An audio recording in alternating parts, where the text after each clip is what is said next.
अपने मन पसंदीदा ड्रामा से जुड़े रहने के लिए अभी जाएं और मन ड्रामास को लाइक करें, सब्सक्राइब करें और बेल आइकन को प्रेस करना बिल्कुल ना भूलें।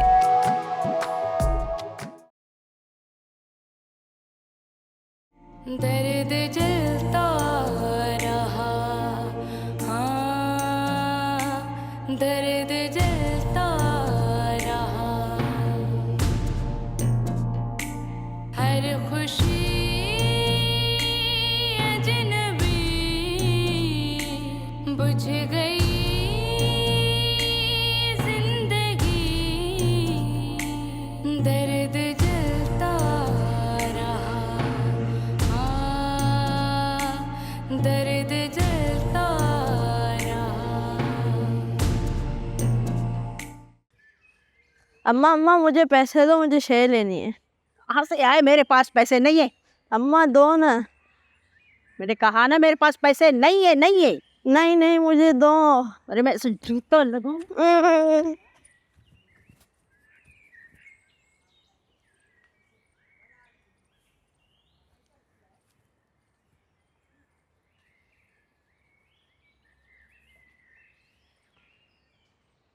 क्या बात है?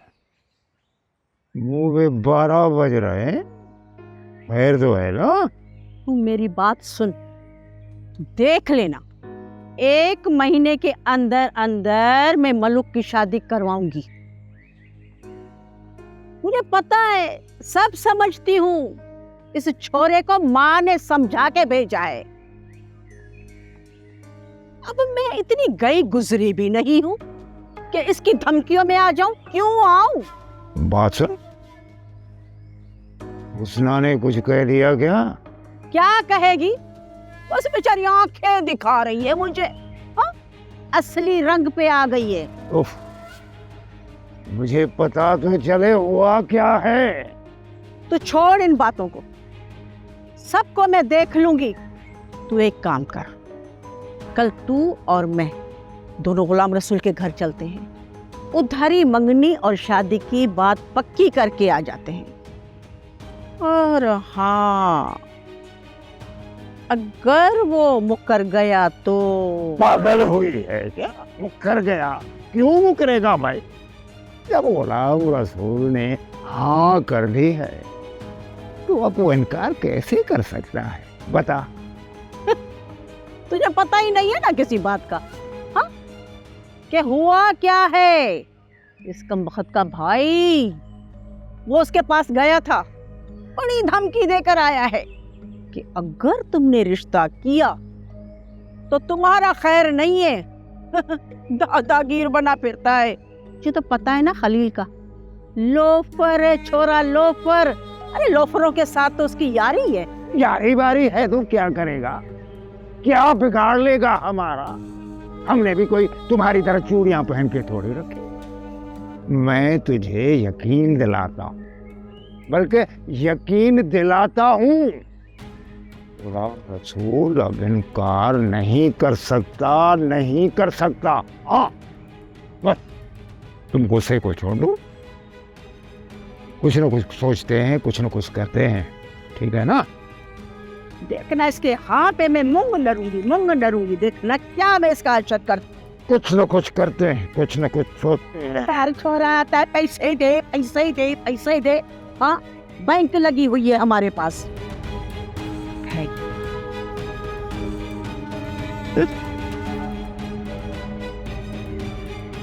खाना खाएगा? नूरा, तुमने मासी खैरा के यहाँ कपड़े भिजवा दिए? आंटी, मासी खैरा के यहाँ किस चीज़ के कपड़े भेजते हैं? मासी खैरा बुजुर्ग खातून है, करीबी रिश्तेदार भी हैं, और हवेली में जब भी नए कपड़े लाए जाते हैं तो सबसे पहले करीबी रिश्तेदार ख़वातीन में भेजे जाते हैं। ये तो बहुत अच्छी बात है। उसके बाद ही हवेली के मकीन कपड़े मुंतखब करते हैं। कल यहाँ कपड़े रखे जाएंगे, सबसे पहले बड़ी अम्मा और फिर तुम मुंतखब करना। और आप? नहीं बेटी, जब तक 12 महीने नहीं हो जाते मैं नए जोड़े नहीं लूँगी, और तब तक हवेली में कोई शादी की तकरीब भी नहीं हो सकती। लेकिन बाकी तकरीबा तो हो सकती है ना। बिल्कुल कुंवार, जब बच्चा हो जाएगा तो तब सारी ही रस्में होंगी। तो फिर करें ना। वो जब 5 माह हो जाए तब होती है, बाज़ औक़ात पहले भी हो जाती है। अच्छा, वो आप उस दिन सुगन का जिक्र कर रही थी। सुन रही हो नूरा? जल्दी जाओ, सोनी वालों को बुलाओ। हुस्ना भी वापस आ गई है, उसको भी बुलाऊं? उसको तो लाजमी लाओ, मजे तो वो ही करती है। जी अच्छा। अपनी रिश्तेदार औरतों से मिलना चाहती हूँ। बहुत अच्छी बात है, मैं जल्द ही कोई खाने का बंदोबस्त करती हूँ। अरे हाँ, सुगन की रस्म में भी तो सबको बुलाएंगे। लेकिन मैं उनके यहाँ अलग अलग जाकर मिलना चाहती हूँ। ठीक, तुमने तो मुझे खुश ही कर दिया।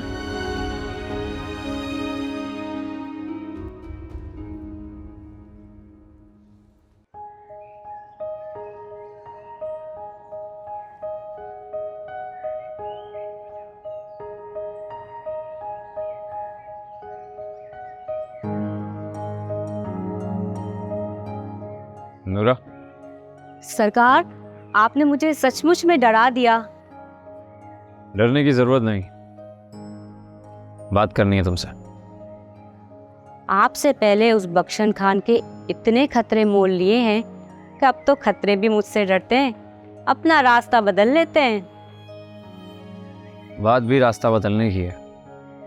हुक्म करें छोटे सरकार। जहाँ तुम जा रही हो वहाँ हुस्ना भी है, जो अभी तक आपके दम में नहीं फंस रही। फंसेगी फंसेगी, जरूर फंसेगी। फिलहाल उसके गले में कुंडी फंसी हुई है, वो निकालनी है मैंने। क्या करना है छोटे सरकार? फिलहाल उसको यहाँ का रास्ता नहीं दिखाना। सिर्फ सोनी से कहना कि बाकी औरतों के साथ वो यहाँ आ जाए, लेकिन हुस्ना यहाँ नहीं आनी चाहिए। कोई खास वजह? हाँ है वजह। उसको तब तक यहाँ हवेली में आना और आधा साईं से मिलना ठीक नहीं, जब तक उसका दिमाग ठीक नहीं हो जाता। कोई गड़बड़ है क्या छोटे सरकार? हुआ तो बहुत कुछ है,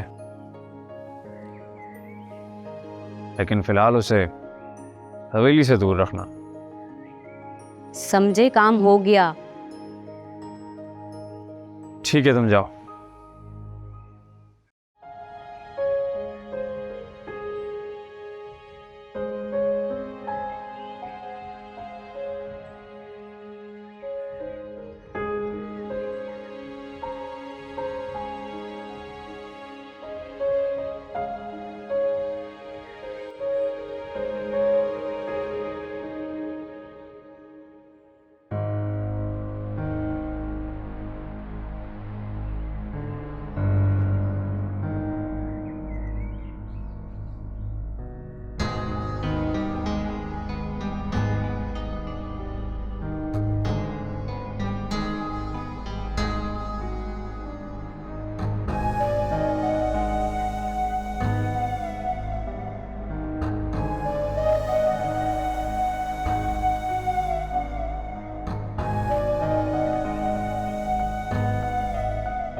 तो ये बात है।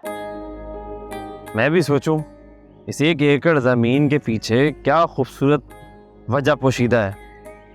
सरकार, ऐसी कोई बात नहीं है।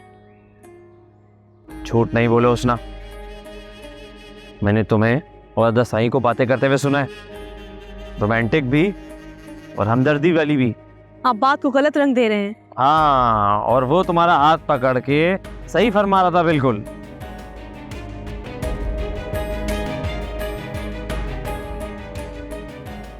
सरकार मुझे जाने दे। जाने दूंगा, लेकिन मुझे बताओ वो क्या बोल रहा था। सुनना चाहते हैं आप तो सुने। सरकार एजाज मुझसे बस यही पूछ रहे थे, मुझे समझा रहे थे कि तुम्हारी सास से तुम्हारे ताल्लुकात क्यों खराब है, तुम्हारा ससुर कहाँ पर है, और आपके बारे में भी पूछ रहे थे। बस यही? नहीं, वो ये भी पूछ रहे थे कि क्या तुम मुझे वैसे ही याद करती हो जैसे मैं तुम्हें याद करता हूँ। और बाकी बातें तो आपने सुन ही ली होंगी। मुझे उम्मीद है आइंदे के बाद आप चुप चुप के हमारी बातें नहीं सुनेंगी।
मलुक, अपनी बीवी को कंट्रोल में रख और जाकर उसकी माँ से भी तू बात कर।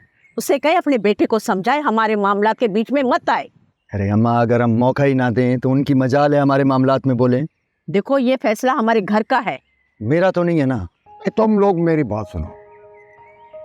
कुछ दिनों के लिए इस मौजू को ही छोड़ दो, खुद ब खुद वो बाहर बैठ जाएगा। आई ना बात समझ में? ताने में समझ में नहीं आ रहा। नूरी भी आई थी, कह रही थी शाम को हवेली में आओ। शाम को? वाह जी वाह, क्या बात सुना दी तुमने। ये तो बिन बादल बरसात हो गई। वैसे भी हमारे घर के हालात जरा ठीक नहीं, लेकिन बुलाया क्यों था? पता नहीं, इसे कुंवार तो आई हुई है, हो सकता है उसके सुगन की रस्म कर रही हूँ। फिर तो मैंने सही कहा ना, ये तो बिन बादल बरसात हो गई। वह तो घर में आ जाएंगे ना। लेकिन समझ में नहीं आ रहा कि उन्होंने हुस्ना के लिए क्यों मना किया है कि कुछ दिन के लिए हवेली मत आए। क्यों? कहीं उन्हें पता तो नहीं चल गया कि हुस्ना ने उम्मीद से होने का नाटक किया था? पता नहीं बेटा, ये बात मुझे समझ में नहीं आ रही। हो भी सकता है। फिर तो बात खराब हो जाएगी। हो सकता है हुस्ना पे हवेली के दरवाजे बंद कर दें, और ये भी हो सकता है कि उसे वापस गांव भेज दें। अम्मा, कहीं तू नहीं बता देना? ना बेटा ना, मैं क्यों बताऊंगी। अल्लाह ना करे उनको कहीं से पता ना चला। लेकिन उनको पता नहीं चला होगा। नहीं नहीं नहीं नहीं नहीं नहीं, बड़े लोग हैं और हम गरीब लोग हैं। हमारी छोटी छोटी बातों से उनका क्या वास्ता? पागल हो गए हो तुम। ठीक है, तुम ऐसा करो, तैयारी कर लो। मैं भी जाकर तैयार होती हूँ, और मुझे और नूरी के पास भी जाना है और ये सियानी के पास भी जाना है। अच्छा अच्छा, जाओ जाओ, तैयारी करो। बस अल्लाह बेहतर करेगा, अल्लाह करेगा। उनको पता ही नहीं चला होगा, कुछ नहीं है। बेटा, तुम्हें परेशान होने की जरूरत नहीं है। वैसे भी तुम्हारी माँ इतनी बेवकूफ नहीं है कि उनको बात बताएगी। अरे बाबा, अम्मा को मौका चाहिए हुस्ना को निकालने का। चलो छोड़ दो इस बात को। तुम ऐसे करो, फिर से काम से लग जाओ। देखो ना, रोजाना रोजाना घर के खर्चे बढ़ते ही जा रहे हैं। रोजाना रोजाना महंगाई भी बढ़ती जा रही, और तो और ये दाल भी खाने को महंगी पड़ रही है। हाँ बाबा, मैं सोचता हूँ कुछ, पता नहीं निज़ाम रखेगा या नहीं। सिर्फ निज़ाम है क्या? निज़ाम लगा के रखी है। मेरे जहन में एक और भी ख्याल है। क्या बाबा? तुम ऐसे करो, सरकार एजाज के साथ लग जाओ। ना बाबा ना, हवेली की नौकरी बहुत पाबंदी वाली है। मैं पहले निज़ाम से बात करता हूँ, फिर देखते हैं। सोचता हूँ मैं कुछ।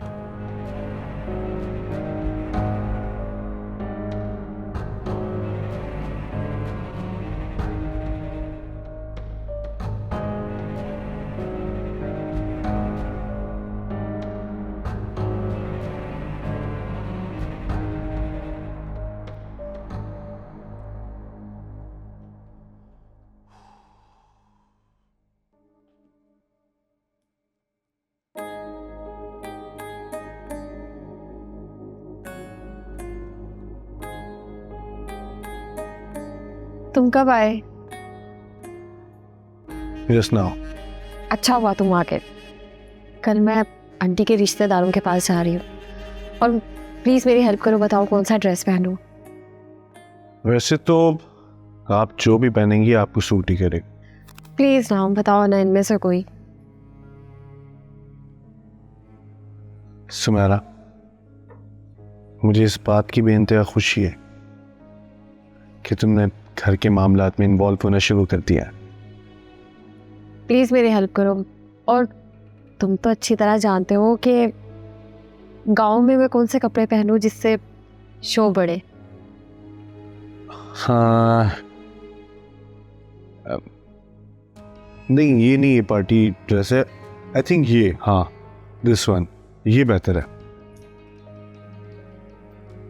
वैसे खामखा मैंने तुम पे शक किया कि अमीर ज़्यादा औरतों के पास पड़े रहते हैं और उनका तजर्बा भी बहुत ज़्यादा होता है।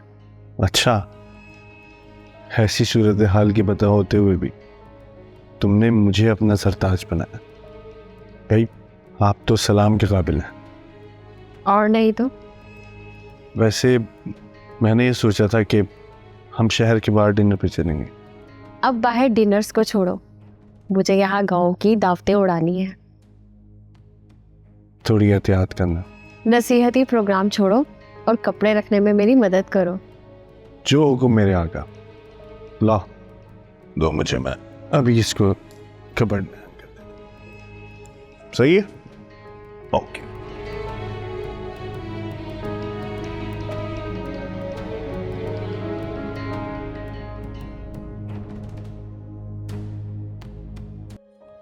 वकील साहब, वसीयत में क्या लिखा है?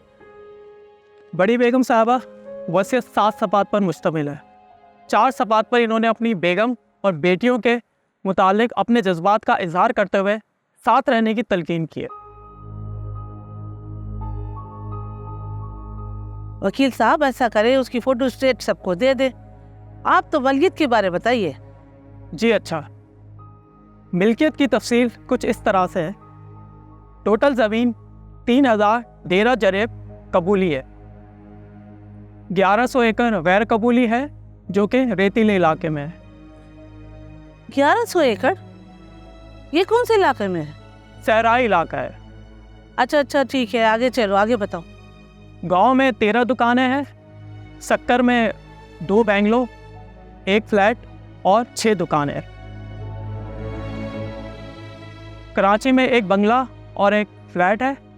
बेटों की बीवियों के लिए 25-25 तोले सोना लॉकर्स में रखा हुआ है। 70 लाख के बॉन्ड्स हैं। बैंक में 3 अकाउंट है जो कि करोड़ों में है। वो स्टेटमेंट कोर्ट के तवस्सुत से मिलने वाली है। वकील साहब, अब तकसीम के बारे में बताइए। तकसीम के हवाले से कुछ इस तरह है कि 500 एकड़ बीवी और 500 एकड़ माँ के हिस्से में आएगी। उनकी मर्जी है कि वो इसकी आमदनी से कुछ भी करे और बाद में वो किसी को भी दे सकती हैं। जब तक माँ जिंदा है हवेली उनकी है। उसके बाद बख्शन खान की बीवी की है और फिर उन दोनों भाइयों की है। कोई भी हवेली बेच नहीं सकता और ना ही किसी को निकाल सकता है। अंकल की सोच तो कमाल की है। खानदान को जोड़े रखने का इससे बेहतरीन फैसला नहीं हो सकता।